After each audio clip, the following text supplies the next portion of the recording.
할렐루야. 하나님께 영광 돌립니다. 여러분 모두를 축복합니다. 오늘도 주님과 함께 여호와 이레의 축복을 누리시는 귀하고 복된 날 되기를 축원드리며 기도합니다. 여호와 샬롬 여호와 니시 귀하고 복된 날 되세요. 오늘은 출애굽기 30장 17절 말씀부터 21절까지 말씀을 봅니다.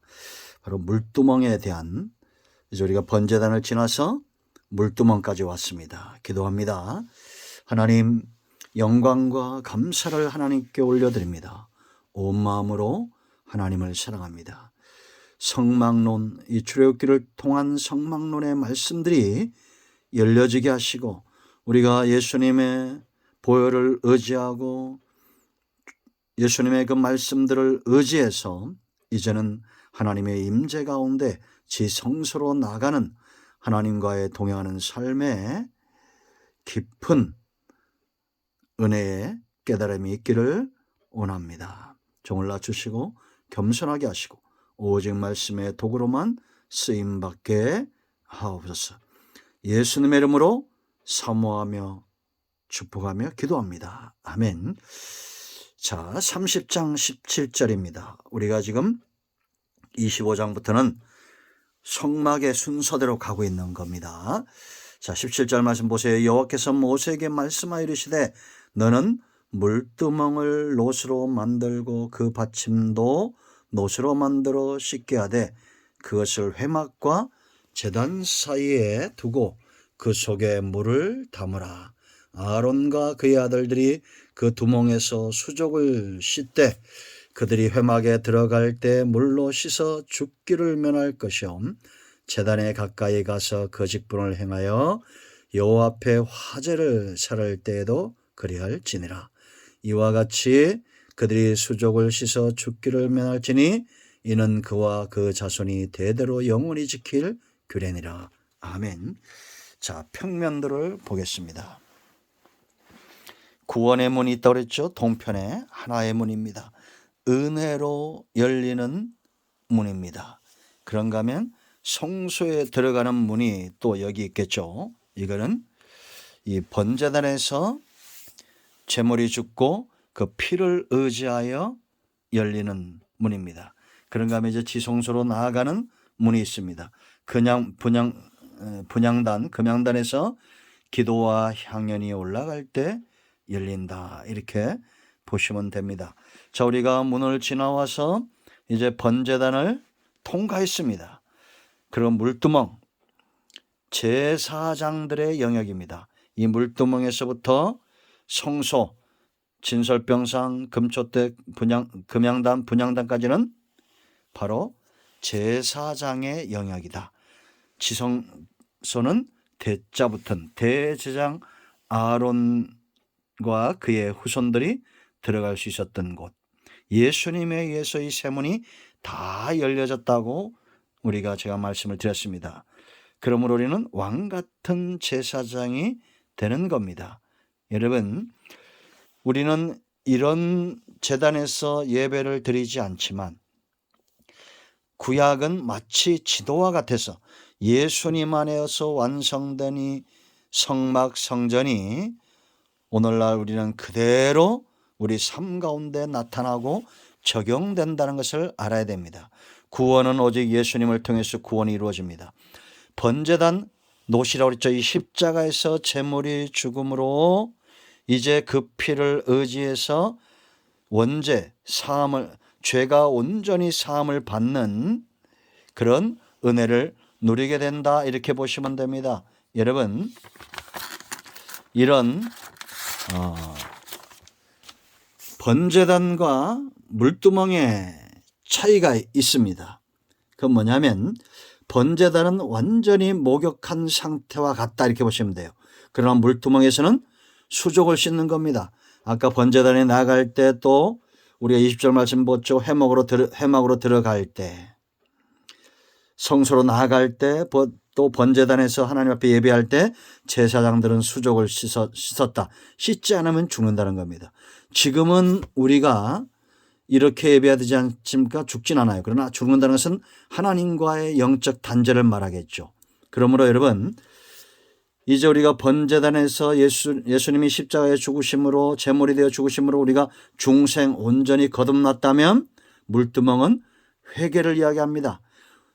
번제단에서 원죄가 해결됐다면 물두멍에서 이제 수족을 씻는 자범죄를 이야기합니다. 이 번제단의 원죄는 단번에 예수님이 한 번 주심으로 우리의 모든 죄가 사함을 받은 겁니다. 그러나 자범죄는 수시로 되어져야겠죠. 이것이 물두멍과 번제단의 차이다.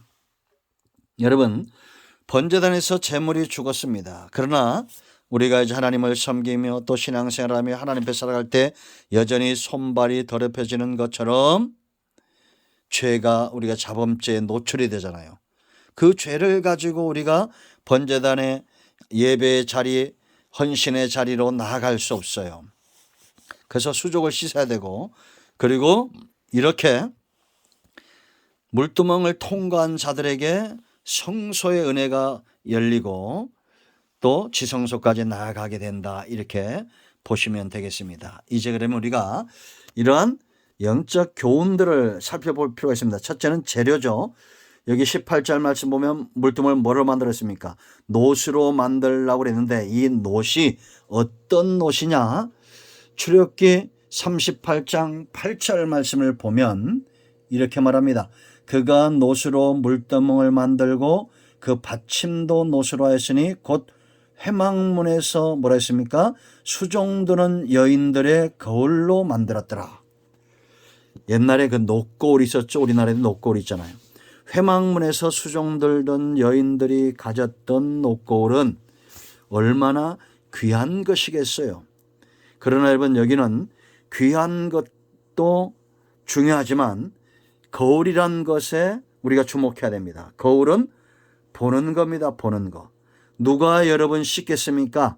보는 자죠. 내가 얼마나 더럽혀졌는가를 보는 것.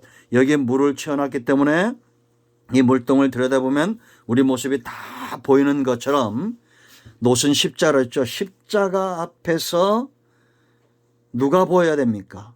예수님께서 흘려주신 그 피의 공로, 구원의 은총 가운데 나 자신이 얼마나 죄인인가를 볼 수 있어야 됩니다. 그러므로 여러분, 누가 회개하냐? 정말 건성건성하는 회개가 아니라 통회하는 회개, 중심으로 하나님 앞에 나아가 자복하는 회개, 누가 하겠습니까? 십자가 앞에 선 자들입니다. 그냥 몸만 서 있는 것이 아니라 그 십자가 앞에서 주님을 만나는 사람, 그 사람이 참된 회개가 되어질 수 있다라는 겁니다. 여러분, 누가복음 5장 8절 말씀을 찾아보세요. 이게 어떤 장면입니까? 바로 베드로가 예수님 앞에서 회심하는 장면, 그리고 그 다음에 소명이 부어지는 장면입니다. 베드로가 밤이 맞도록 수고했지만 고기를 잡지 못하고 이제 그 다음날 그물을 손질하고 있었습니다. 그런데 저쪽에서 한 무리가 오는 겁니다. 가만히 보니 예수님이 오신 거예요. 그리고 베드로에게 깊은 곳에 가서 그물을 던져 고기를 잡으라고 말씀합니다. 그때 베드로가 뭐라 말합니까? 선생이, 우리가 밤이 맞도록 수고했지만 얻은 것이 없는데 말씀을 의지하여 그물을 던지겠습니다 하고 그물을 던졌더니 그물이 찢어질 만큼 고기가 잡힌 거예요. 그때 자기 앞에 서 계신 분이 랍비, 선생이 아니라 예수님, 구주, 메시아, 하나님이라는 것이 믿어진 겁니다. 그리고 8절에서 엎드립니다. 주여 나를 떠나소서, 나는 죄인입니다. 참된 회개가 되어지는 겁니다. 여러분, 주님을 만나는 은혜가 있기를 바랍니다. 우리가 번제단에서 날 위해서 죽으신 그 주님을 만나고 또 물두멍에서 나를 위해서 십자가에 피 흘려주신 그 주님과 함께 내가 합하여, 로마서 6장 1절로 11절까지 했죠. 주님과 합하여 내가 십자가에 못 박혔다는 것. 자기 자신을 보는 자가 씻게 되어 있다. 죄인된 자신을 볼 수 있어야 된다라는 것입니다. 아멘. 우리 모두가 주님 만남이 없이는 참된 회개가 되어지지 않는다는 걸 알고 십자가 앞에서 자기 자신을 볼 줄 아는 그런 지혜가 있기를 축원드립니다. 그래서 받침과 이 세숫대야 모양이었는데 이것이 전부 노수로 되어졌다라는, 녹거울로 만들었다라는 겁니다. 우리 모두가 회개할 때 주시는 놀라운 하나님의 은혜 가운데 서기를, 뿌리내리기를 축원드립니다. 오늘은 여기까지 하며 기도합니다. 영광이 하나님께 있습니다. 온 마음으로 하나님을 사랑합니다. 주님을 의지하는 주의 백성들을 축복하시고 저들 가운데 늘 이기며 승리함의 은혜가 있게 하옵소서. 우리 가운데 마음이 상한 자들, 병든 자들 치유하시고 회복시켜 주시기를 원합니다.